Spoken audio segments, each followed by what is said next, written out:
അസീസിയിലെ ഒരു പ്രമുഖ പട്ടുവസ്ത്ര വ്യാപാരിയായ പീറ്റർ ബെർണാഡിന്റെ മൂത്ത മകനാണ് വിശുദ്ധ ഫ്രാൻസിസ്. അമ്മ മകനെ പ്രസവിക്കാറായപ്പോൾ ഒരജ്ഞാത മനുഷ്യൻ ആ സ്ത്രീയോട് അടുത്തുള്ള കാലിത്തൊഴുത്തിലേക്ക് പോകുവാൻ ഉപദേശിച്ചു.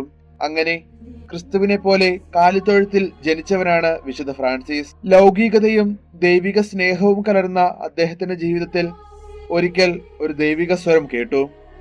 ആരെ സേവിക്കുകയാണ് ഉത്തമം, യജമാനനെയോ ദാസനെയോ? യജമാനനെ തന്നെ എന്ന് പറഞ്ഞ് തുടർന്നുള്ള ജീവിതം ക്രിസ്തുവിനായി അവിടുന്ന് മാറ്റിവെച്ചു. ദരിദ്രരിൽ ദരിദ്രനായി ഭിക്ഷുക്കളുടെയും കുഷ്ഠരോഗികളുടെയും കൂടെ അവർക്ക് വേണ്ടിയും പ്രകൃതിയിലുള്ള ജീവജാലങ്ങൾക്ക് വേണ്ടിയും തന്റെ സുവിശേഷാത്മകമായ ജീവിതം അവിടുന്ന് മാറ്റിവെച്ചു. ഭിക്ഷുവായ കുഷ്ഠരോഗി ആശ്ലേഷിക്കുമ്പോൾ വിശുദ്ധ കുർബാന സ്വീകരിച്ചതെന്ന പോലെയുള്ള അനുഭവമാണ് അദ്ദേഹത്തിന് ഉണ്ടായിരുന്നത്.